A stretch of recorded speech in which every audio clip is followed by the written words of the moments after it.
Hey everybody, welcome to the Ronline Report. Today's guest is going to be the next big thing, and I do mean big. 6'2", 280 pounds on stage, all the way from Tijuana, Mexico, the Mexican giant. Please welcome Jossue Plascencia. How are you, sir?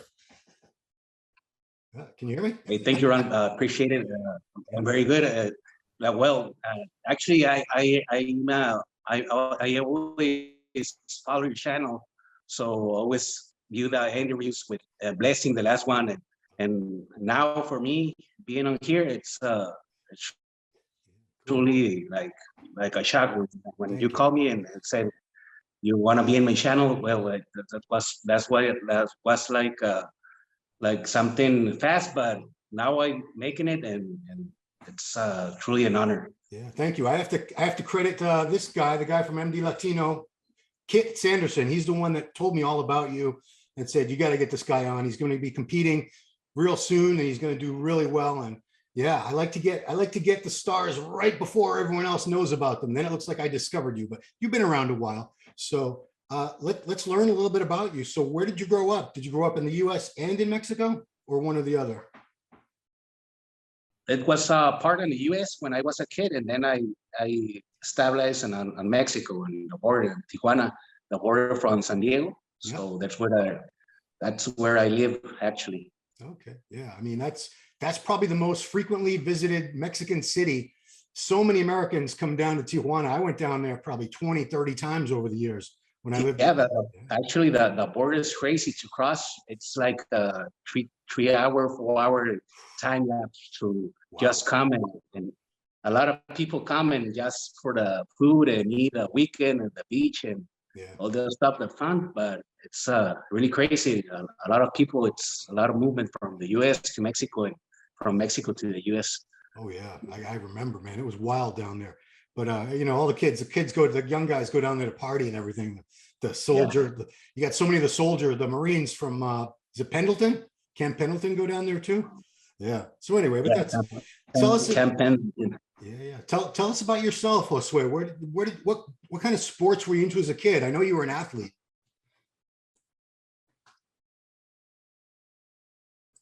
Freezing away. I played formerly basketball, baseball as a kid, and then I turned it to football. That's where I really focus on football because I like it because of the speed and the strength and all that stuff. And when I was a football player, I really wasn't very, very good, but you know, I have to play with other stronger kids than I was. Well, what can I do to be myself stronger? Then I remember that my coach said me, "Oh, why don't you go to the gym and make some muscles out, make some strength?"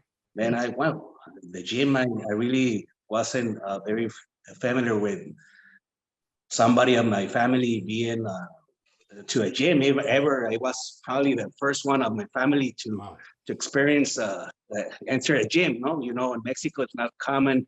Well, at that time wasn't common to a lot of people to be on the gym. So I started the gym and I like it because I can really focus on myself. And actually I entered to the strength part of being stronger.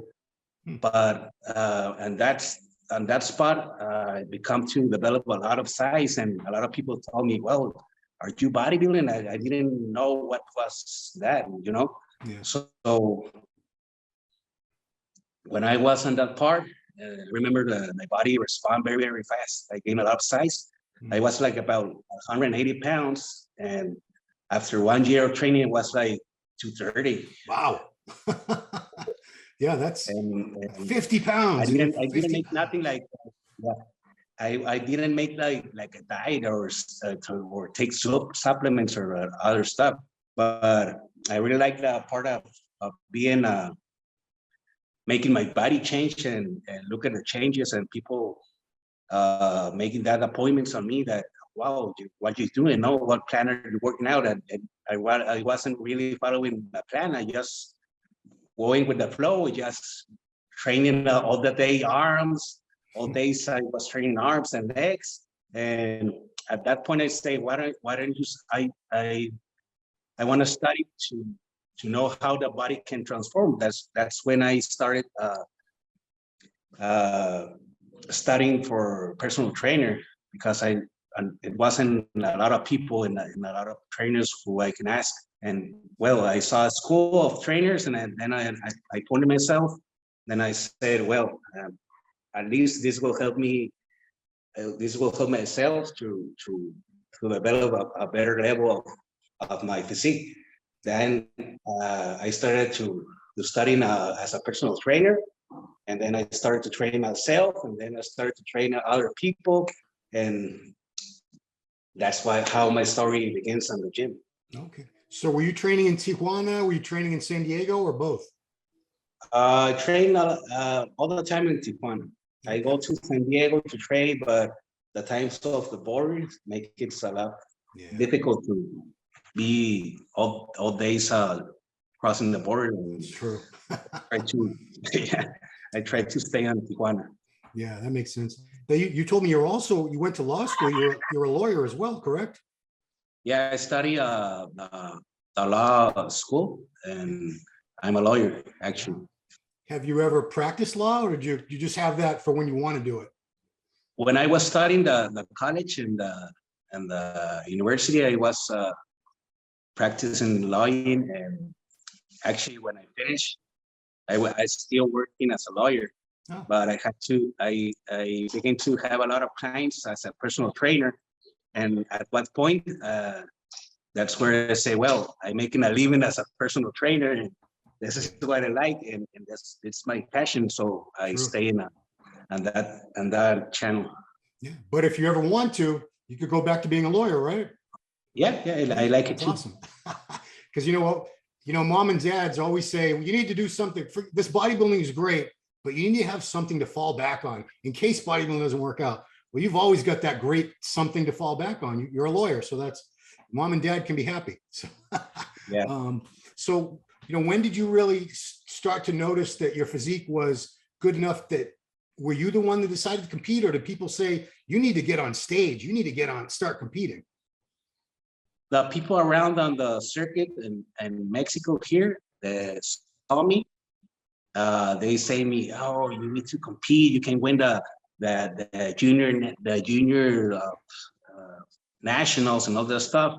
But I really didn't want to do it. The only thing that pushed me to do it was how far can I take my body?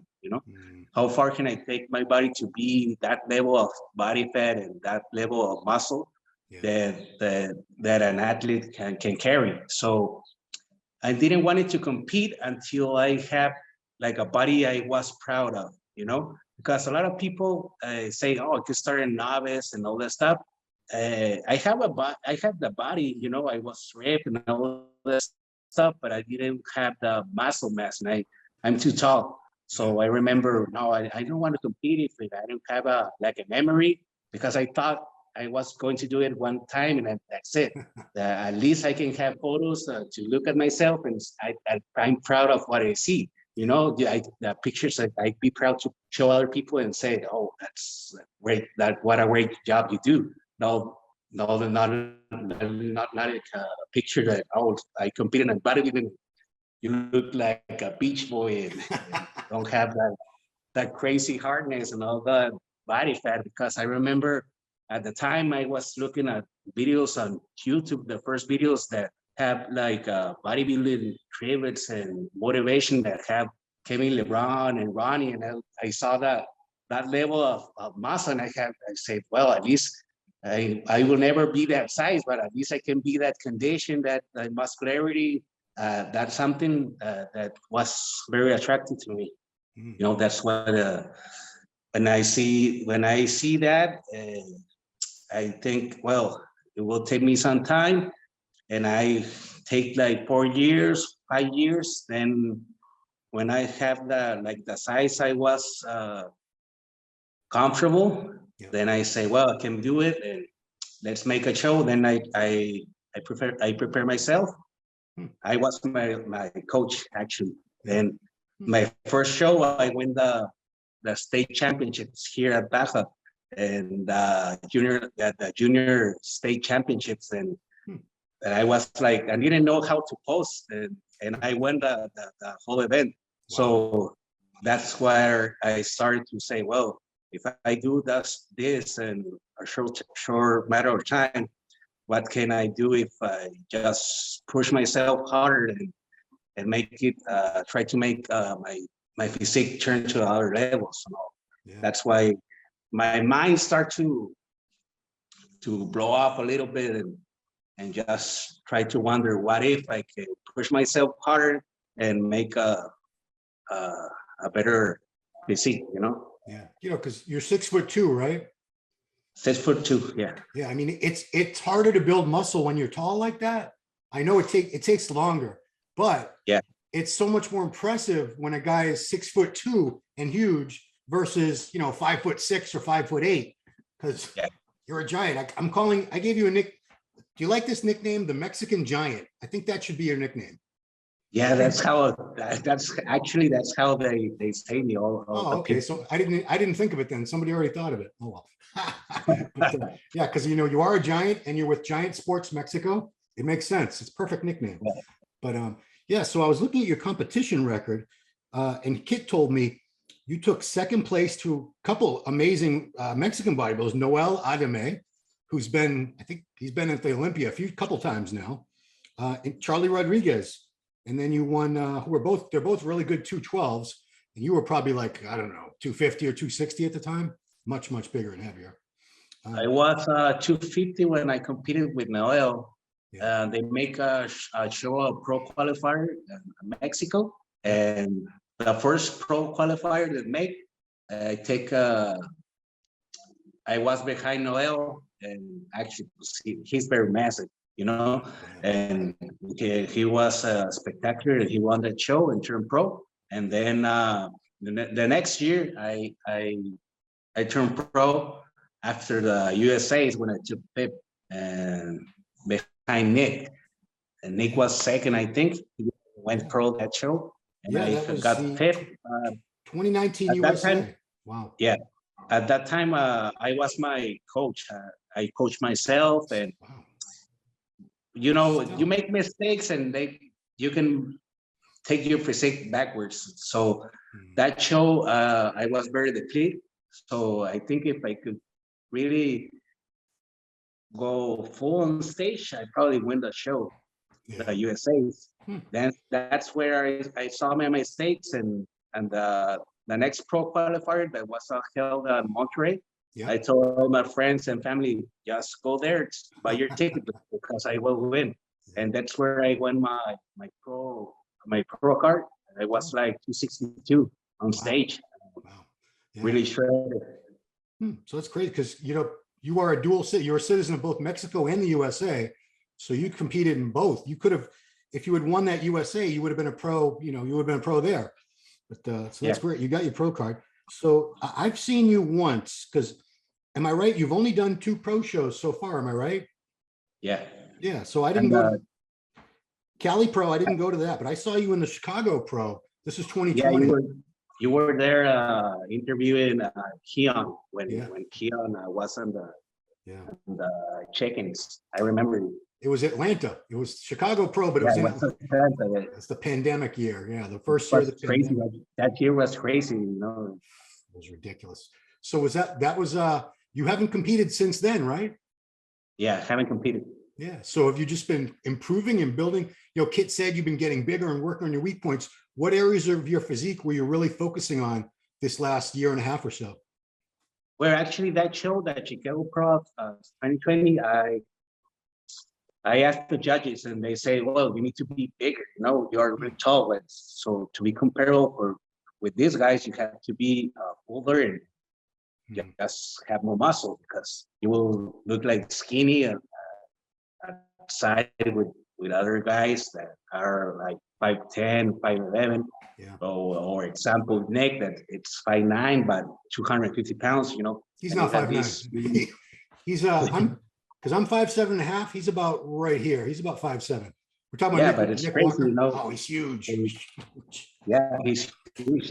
And so that's where I think myself, well, I need somebody to take me with the experience as a coach on the professional level and to another level of physique.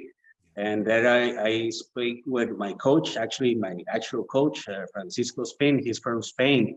He's the Angel Calderon trainer. Oh, wow. And yeah, he has a lot of athletes, and he has a lot of knowledge. He doesn't have an open bodybuilder qualified yet to the Olympia, but I spoke with him and he said, well, I really know how to improve your physique. So if we take some time and rest your body, because I was really burned out because I didn't have a time off between my when I win my pro card and then when I turned pro, and try to make it all the pandemic on diet to wait for a show to come up. And that's where it was a very stressful year, 2020. So I decided, well, let's give it a chance and take some time. I don't have a hurry to make it to an event. So I want to make my body, make the results. And if it takes some time, 1 year, 2 years, make me to that level, I can be patient and just make the work. Yeah. So what did you weigh, say at the Chicago Pro, and what do you think you're going to weigh at this year's Chicago Pro? At the Chicago Pro, I was like 262, 263 probably. Okay.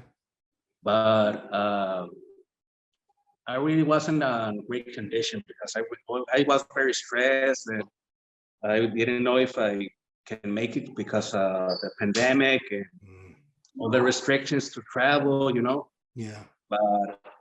But I do it I always said as a person, you can speak if you're not there in the place and see all the things inside. Yeah. So there you can know how to improve, what you need more, and how the other guys look to, so you can make your work and then come back and already what you need to improve, Yeah. So what do you weigh right now? Because you're about, we 5 weeks out from Chicago right now? Chicago is like 9 weeks out. Oh, 9 weeks. Oh, Okay. 7 weeks. Okay. 7 weeks. So I weigh 284 right now. Yeah. Probably I will be 270. I don't worry about the weight a lot, because sometimes the weight messes your head because you think, you weigh more, you're better, but sometimes the composition of the body is what matters. Probably I can weigh 265, but shred it to the bones, and I will make it to that can make the work done. Yeah. I only follow what my coach says. Actually, this week he said, "Well, we need to cut cardio and increase your food because you're already too lean and you need to be a little bit fuller." So I just follow his instructions. He's the experienced guy, Yeah. Is this the first time you're working with a coach? All those shows up until now, Yeah. you did it on your own, right? Yeah, I do it on my own. So what's it like having a coach to guide you and tell you, stop you from doing too much cardio, stop you from doing the dumb things that we all do because we're bodybuilders and we look in the mirror and we're crazy, especially toward the end of a show. Yeah, that's what was the reason to actually started working with Francisco, because I always follow him, his athletes and his podcasts. When he do seminars, I follow him online because he's on Spain, and he made confidence in my head to hear him speak of the PDs, of the supplements, the training. I was a guy who trained 7 days a week, 2 times a day, 2 times cardio, because I'm an athlete, I have a lot of endurance and stamina. I can train a lot, but I need someone to tell me, hey, you need to back up, you need to rest, you need to sleep. And so when Francisco told me all these little things, that may click with me, and I say, well, I think I need just somebody to make all these little things work for me. you know, so tell me just rest, just push it harder here. But actually, with Francisco, I had really good legs for a tall guy, you know. And when Francisco 1 year off season, I didn't work squats, and I only do legs 1 time a week, and 3 exercises, and that's all. And my legs started to grow a lot more, and, you know, all these little things. If you told me that 5 years before, I didn't believe it probably, but right now. Yeah. So you were more. You were overtraining. You were just doing way too much, right? Yeah. But I mean, it's so easy because if you love training, you just want to train all the time. And you know, Yeah, that's my problem actually. I like to train. You know, I like to train a lot of volume. I remember one session of the day was like 36 of that, and at the afternoon I do biceps and delts, and I do like another 20 sets of biceps and delts, and 2 hours cardio. I train to Sundays, you know. I can handle a lot of stress on my body, but that's not always the answer in bodybuilding, you know. You need to make all the puzzles to match and just take your physique into the right point and present it to the judges so they can see you on the 100%. Yeah. You know? So did you change your training style? I mean, you were doing a lot of volume. Are you doing less volume now and heavier weights, or have you always been very, very heavyweight trainer? I'm doing less volume, and I'm doing a lot of exercises, not as heavy, but, you know, like heavy duty style, but with some isolated movements, like Charles Grass style, you know, a little bit more training on just specialized training. I always tell it like that because I was a heavy lifter. You know, I do first, like an example. My back workout was rows, T-bar rows, deadlifts, and probably I do just one movement, compound movement, heavy, and 3 sets, and that's all. Max out, and just another exercises to make just stimulate the muscle and lift and rest and eat. That's all. Okay. You know, some people like to hear about the numbers, how strong you are. What are some of the best lifts that you've done at your strongest? Any exercise that you're really good at? Probably all the compound movements. I like about 500 to 600 max on bench, on squats, on deadlift, but like not like 5 repetitions, like 8, 10. You know. Still, wow. So that's a lot. Yeah, I week on basis, I was military pressing 305 and for 6 sets, 10 sets, and 10 reps. So, you know, so I stopped making that kind of volume and that kind of movements too. Yeah, I mean, you want to save your joints. You don't want to be, you know, you're still a young guy, but you want to be doing this. You're just getting started in the pro. You want to be doing this for years. You don't want to be all crippled from your heavy weights. But I'm curious about your eating. You know, when you were trying to gain weight in this off season, how high would your calories go on a given day? Well, probably this off season was very different to me. You know, before I eat a lot of protein and not that much carbs, but I talking about 500, 600 grams of protein a day. Wow. And 300 grams of carbs, max 500. Now with Francisco, he changed it, changed the game plan, and he was all the off season probably was around 800 to 1,000 grams of carbs and like 300 grams of protein. So a much less amount of protein and a lot of carbs. You know, I haven't eaten that much carbs in my life to till I started to work with Francisco. And all of my foods were whole foods, just rye, chicken, beef, and potatoes. You know, not that much of protein shakes. Probably just one protein shake a day after I train. But all the 7, 8 meals, all that solid food. Wow. I mean, there's only 24 hours in a day. So if you're eating 8 hours, were you like waking up in the middle of the night a couple times to eat meals? Yeah, I would actually do. Wow. And actually, I wake up earlier, like 3 a.m. and eat a meal. Then I go to bed another 2 hours, and then take another meal, then go to bed. See, that's dedication. People don't understand.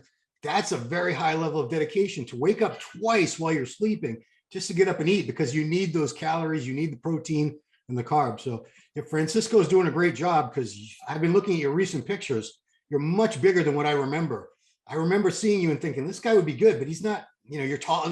You're a tall guy, so he needs to fill out. And now you're really filling out, getting rounder, fuller, thicker. So Francisco, good job. Actually, it was funny because I remember when this was my first Olympia in 2021, and I remember walking through the door. The first guy I saw, it was Big Ramy, and he stared at me. He stared at me and he said, "Hey, brother, you're really big." And then I said, "Whoa, that's all for I came from." You know, Big Ramy told me I'm big, so that's a good thing, you know. Yeah, I mean, and I have a couple of pictures over there, and a lot of people say, "Oh, you're bigger than Big Ramy." No, that, but I'm not bigger than Big Ramy, but actually, I'm not that far. You got to send me the picture now. I got to put it on when we're talking about it, because Kit sent me 2 pictures of you and Jay Cutler. I think that was at the Olympia too, right? Yeah. Yeah, and you are bigger than obviously Jay. Because Jay's, you know, way short. Actually, Jay told me the same thing. "Oh, where are you from? You're bigger." Yeah. Well, and having competed in 2 years, I said, but I'm working my ass off to be bigger, you know. Yeah. So you have some some help with the supplements and everything now. You are an athlete with Giant Sports Mexico. So how did you become a part of Giant Sports? Well, I didn't have a sponsor, and Kid knows me from a lot of years. You know, Kid knows me from when I started competing as an amateur in my first years. I think my first year, Kid approached me and said, "Oh, you're really big. You have a nice physique. Why don't you turn pro?" I tell him, I don't know. You know, that's not my. It's not up to me. I'm just competing, and I don't know where I probably when I gonna turn pro, but I will work to that happen. So it was 2020, probably the end of the year, and he called me and he said, "Well, I'm working with a brand. I know if you have a sponsor that they are interested in yourself and to make the image of a new brand." And so I spoke with him and make it work, and things are working well with Giant Sports, and we are expanding, and the products are good, and people are liking it. And actually, they have a gainer with my photo right now, and that's like a lot of stuff really happening too fast, you know. Before I see all this when Ronnie and Jay competed, and they have their supplements and their image in the supplement, and wow, this is really good, cool, no? But now I look at myself and this when all this thing happened, you know. Yeah. So you're on what's the weight gain? What's the weight gain product called? Giant Gains. Giant Gains, and you're a giant, so perfect. Yeah. Yeah. I mean, yeah, it's the name of the company is Giant Sports. You're at 6'2", 280. What do you go in the off season? 280, 290?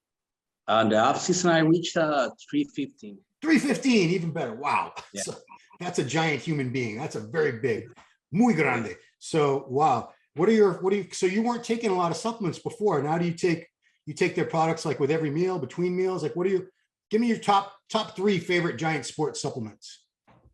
The Giant Ride is it's pre-workout, but I don't like the pre-workouts with a lot of stimulants, you know, because they mess your head and you are really anxious and you want to finish the workout fast. And I'm not that type of guy. I like to enjoy the workout and actually take my time and feel the pump and try to make the movement to pump my muscles to the maximum, you know.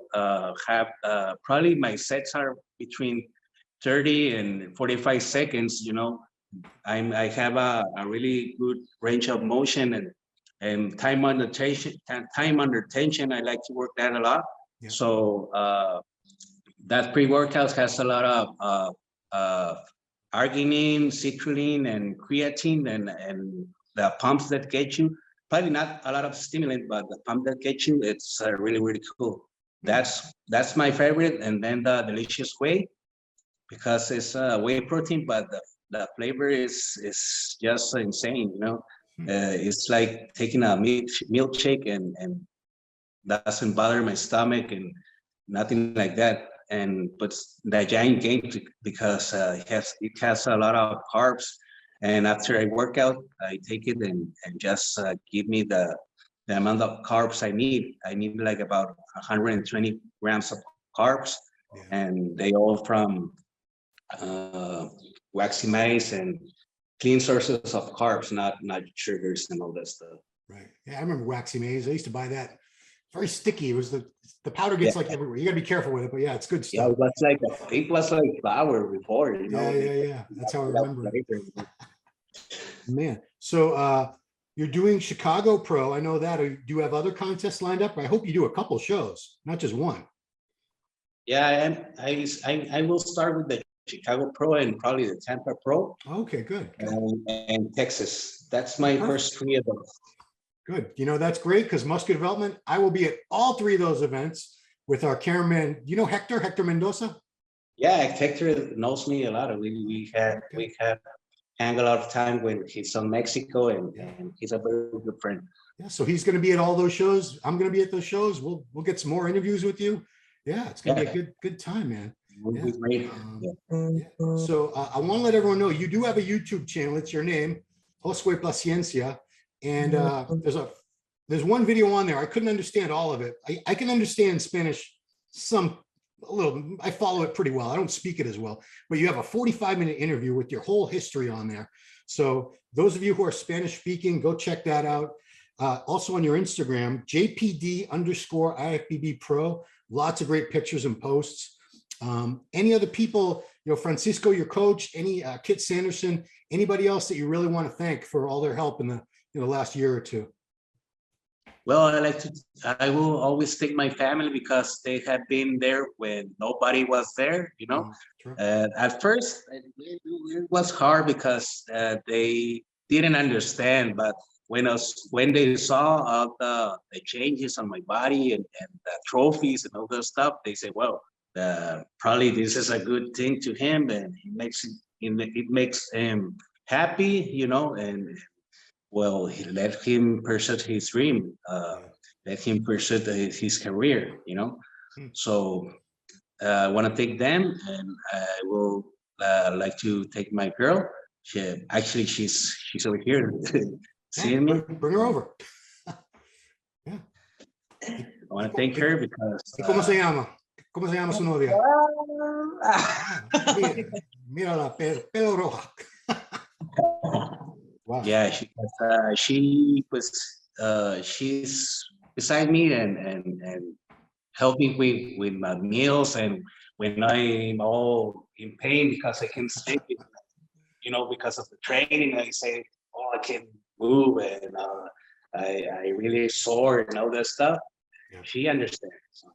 I know she worries sometimes because she sees me just on my mind, you know, the prep focus and the prep mind that you try to make all the little things work. So probably she worries because she wants me to be okay, but she understands and she's there to support. Were you with her in 2020? Has she seen you compete before? No, no, she Oh. hasn't. So this is going to be exciting. ¿Y cómo se llama ella? Hi, I'm Yahaira, but they call me Yaya. Yaya? Yeah, Wait, what's the real first name? Yahaira? yeah, Yahaira. Yahaira. Wow, I don't know that name. I never heard that one before, but we'll call you Yaya. I can remember that. Oh yeah, it's more easy, Yaya. So I say that like you can call me Yaya. Okay, we'll call you that. And we'll call him Thank you. Josue. Josue and Yaya. All right, great. Cool. Well, we don't have long to wait. We're going to see you in at the Chicago. We're going to see you in Tampa. These are all coming up in the summer. These are 3 great shows to hit. I'm glad you're doing those 3 shows because they're all Yeah, good. They're great shows, all 3 of them. Probably I will do other shows on the following, but I will start with those 3 shows. You know, Yeah. actually, I'm really anxious to compete. Francisco, who's telling me, no, just wait, give your body time. You don't have to pressure, and you don't have to be 6 weeks ready. You know, you have to be take your time. You're big. You have to maintain the muscle. Don't stress, and don't stress your inner body. You know, all the stuff. You know, and that's why I like it, because he's taking me with consciousness. So I really want to stay a lot of time more in the sport. So I know that I have to be very careful in all that stuff and be healthy too. And, you know, you want to make history. You want to be the first Mexican to qualify for the Mr. Olympia. We've had Mexican bodybuilders in the 212 Olympia, in bikini, figure, all that stuff, but never in the Mr. Olympia. You are going to be the first. Is that the goal? Yeah, that's why I'm working. Okay, well, let's see if we can get it done this year. Let's make it happen. Yeah. We will make it work. Okay, man. Well, best of luck on the rest of your prep. Thank you so much for taking the time. You know, wish you the best, man. I wish you the best. You're a hard worker, patient. Not many people have patience like you do to really make those improvements. So I'm excited to see you compete soon. Thank you, Ron. We will see in Chicago, and hopefully we can hang it there to talk and make a lot of stuff, and thank you again to bring me here on your channel and just explain a little bit of my person to the people that don't know me probably, but yeah, we will be there, and probably you will be hearing a lot of stuff from us and from Giant Sports and all that stuff. Thank you again. Yeah. So all right, cool. I'm very thankful. All right. Well, everybody, please subscribe to the channel, like the video, share the video. Make sure you hit that notification bell. We appreciate your viewership. Thanks for watching Ronline Report with the Mexican giant, Jossue Plascencia. And we'll see you next time.